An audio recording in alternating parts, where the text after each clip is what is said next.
আসসালামু আলাইকুম রহমতুল্লাহি ওবরকাতুহ।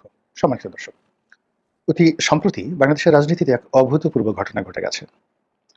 অনেকে হয়তো লক্ষ্য করেছেন, দেখেছেন, কিন্তু আসলে ওইভাবে হয়তো চিন্তা করেননি। বিএনপির একটি সমাবেশ হয়েছে এবং এটি খুব উচ্চ পর্যায়ের সমাবেশ।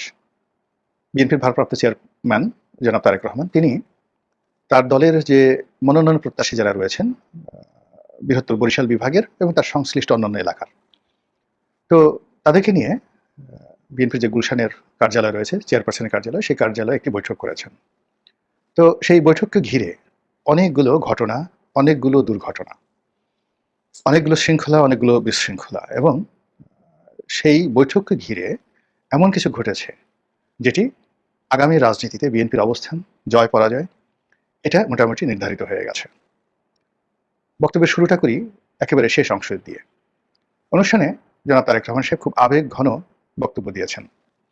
আমি শুনেছি অন্যের মুখে, তার বক্তব্য আমি নিজে কানে শুনিনি, কিন্তু সেই বক্তব্য নিয়ে যারা উপস্থিত ছিলেন তারা যে প্রতিক্রিয়া দেখিয়েছেন, বিএনপির বেশ কয়েকজন সিনিয়র নেতৃবৃন্দ যারা রয়েছেন, যাদের সঙ্গে আমার কথা হয়েছে, যারা জনাব তারেক রহমান সাহেবের বাবার সঙ্গে রাজনীতি করেছেন এবং অনেক সিনিয়র, যাদের বয়স ৭৫-এর উপরে, তো তাদের সঙ্গে কথাবার্তা বলেছি।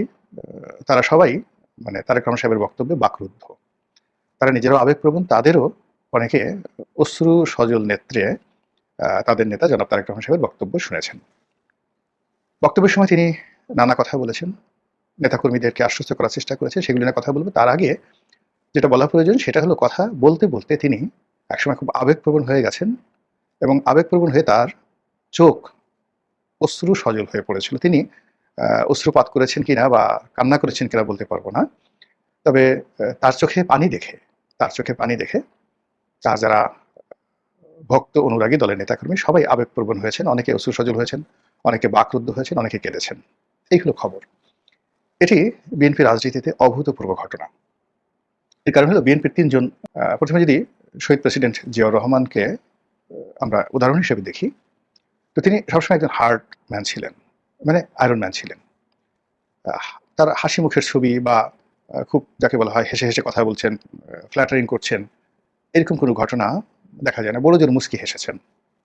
এটা হলো জনাব জিয়াউর রহমান সাহেবের ক্ষেত্রে, এবং তিনি কখনো কেঁদেছেন, আবেগপ্রবণ হয়েছেন, নিজের দুর্বলতা প্রকাশ করেছেন, অন্য সব রাজনীতিবিদদের মতো এরকম কোনো ঘটনা নেই। তো এরশাদ বা বঙ্গবন্ধু বা অনেকেই এরকম কাজ করেছে, কিন্তু সেটা তিনি করেননি। এই অবস্থায় যে তার বিয়োগান্তক মৃত্যু ঘটেছে, বেগম জিয়া আসলেন। বেগম জিয়া এবং তার পরিবার জিয়াউর রহমানের মৃত্যুকে কেন্দ্র করে কেঁদেছেন, অনেক কেঁদেছেন, সেটা একান্ত ব্যক্তিগত বিষয়। কিন্তু রাজনীতিতে এসে তিনি একবারই কেঁদেছেন, আর কখনো তিনি কাঁদেননি। কখনো রাগ হয়েছেন, কখনো দৃঢ়তা দেখিয়েছেন, কখনো বিরক্তি প্রকাশ করেছেন, কখনো বকা দিয়েছেন। এমনকি পার্লামেন্টে দাঁড়িয়ে তিনি যেভাবে সবাইকে চুপ থাকার কথা বলেছেন, মানে এটা বিরল। তো সেই বেগম জিয়া যখন কাঁদলেন, কখন কাঁদলেন?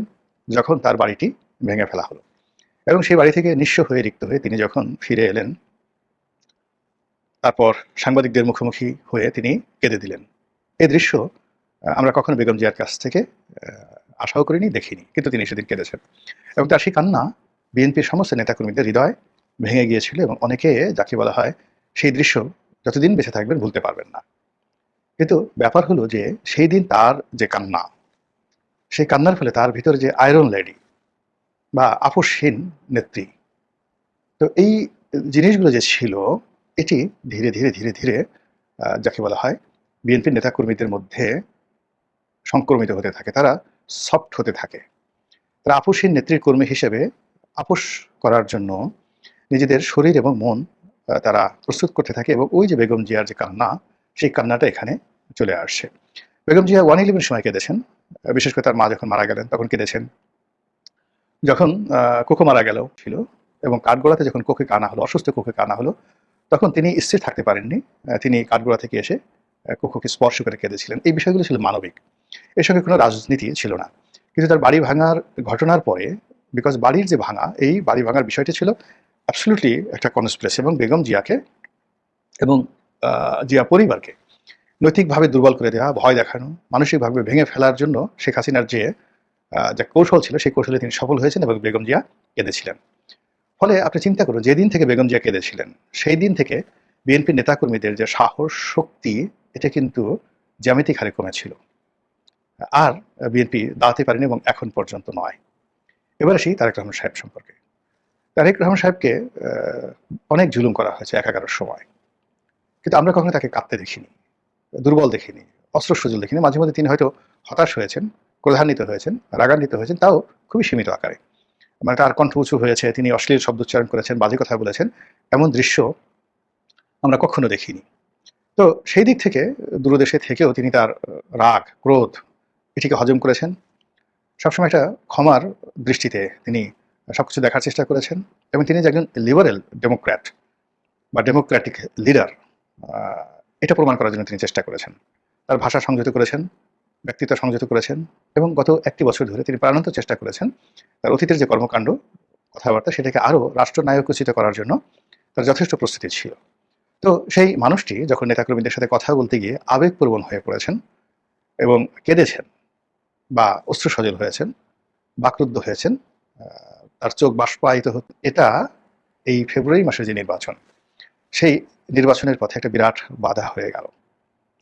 এর কারণ হলো যে প্রকৃতি মাঝে মধ্যে এমন কিছু ঘটনা ঘটায় আমরা সাধারণ মানুষ বুঝতে পারি না, কিন্তু যিনি চেয়ারে বসা থাকেন, নেতা বসা থাকেন, নেতার মনের মধ্যে সবার আগে যে আশঙ্কাটা জমা হয় বা যে সম্ভাবনাটা জমা হয় সেটা প্রকৃতিগতভাবে নেতা বুঝতে পারে, কর্মীরা বুঝতে পারে না। যখন সকল কর্মীরা বুঝতে পারে যে পরাজয় অনিবার্য, তখন নেতা বুঝতে পারে যে এখানে জয় অনিবার্য, এবং এভাবে নেতা যখন বুঝতে পারে তখনই সেখানে বিজয় হতে পারে দল, রাষ্ট্র, সেনা, মানে সেনাপতি বা কোনো যুদ্ধযাত্রা।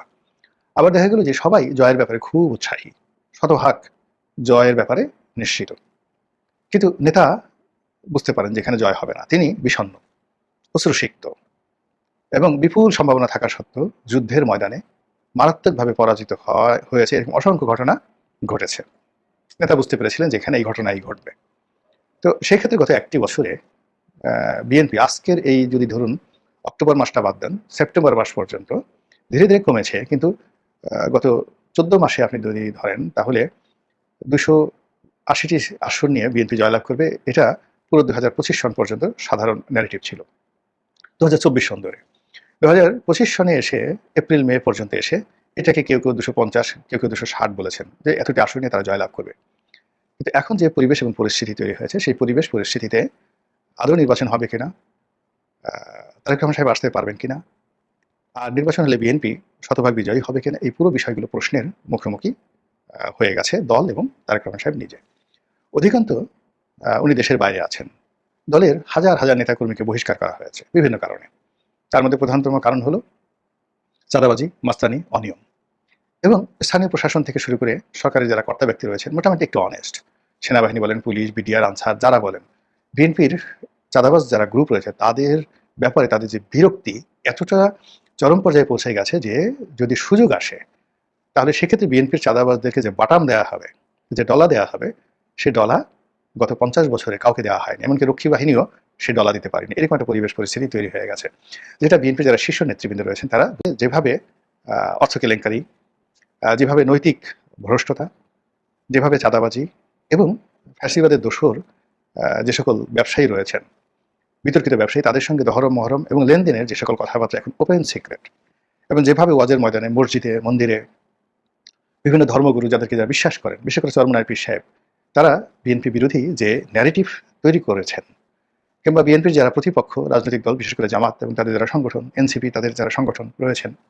তারা বিশ্ববিদ্যালয়গুলোতে যেভাবে তারেক রহমান সাহেবের বিরুদ্ধে যে ন্যারেটিভগুলো তৈরি করে ফেলেছেন, এটি একটি রাজনৈতিক দলের জন্য ভীষণ রকম অবমাননাকর, কষ্টকর, এবং সেই কষ্টটা যদি কেউ অনুভব করেন তার মধ্যে, এই দলের মধ্যে সঙ্গত কারণেই জনাব তারেক রহমান সেটা বেশি হৃদয়ঙ্গম করবেন এবং তাকে বেশি কষ্ট দেবে। ফলে তার অসহায়ত্ব, ফলে তার যে এই মুহূর্তে ইনঅ্যাক্টিভনেস বা তার যে অপারগতা, পুরো বিষয়গুলো নিয়ে তাকে নিজের অজান্তে সেই নেতাকর্মীদেরকে দেখে, মনোনয়ন প্রত্যাশীদের দেখে তিনি তার সেই আবেগকে ধরে রাখতে পারেননি। এবং সেখানে তিনি যে কথাগুলো বলেছেন, যে আমি প্রথম থেকে বলে আসছি, মানে গত 1 বছর যাবত তিনি বলে আসছেন যে যেভাবে আপনারা ক্ষমতায় যাওয়ার ব্যাপারে অতিরিক্ত উৎসাহ দেখাচ্ছেন এবং যেভাবে আপনাদের কনফিডেন্স লেভেল রাইজ করেছে, এটা আমি কখনো সমর্থন করি না। তিনি বলেছেন যে আমি মনে করি যে ক্ষমতায় যাওয়াটা খুবই কঠিন একটা বিষয়, এবারে নির্বাচন অতীতের যে কোনো নির্বাচনের চেয়ে কঠিন হবে, এবং এই মুহূর্তে যে অবস্থা দাঁড়িয়েছে সেই গত 1 বছর আগে আমি যে কথা বলেছিলাম তার চেয়ে আরও পরিস্থিতি জটিল হয়েছে। তিনি বলেছেন যে রাজনীতিতে এখন দেশি এবং বিদেশি নানা রকম চক্রান্ত চলছে, সেই চক্রান্তের মধ্যে নির্বাচন হওয়া, নির্বাচনে জয়লাভ করা এবং সবচেয়ে বড় ব্যাপার হলো দলের অস্তিত্ব ঠিক রাখা। সেই দলের অস্তিত্ব ঠিক রাখাটা এই মুহূর্তে ঝুঁকিপূর্ণ হয়ে গেছে। এজন্য তিনি নেতাকর্মীদের আহ্বান জানিয়েছেন নির্বাচন, ইলেকশন, দলের মনোনয়ন এটাকে সেকেন্ডারিতে রেখে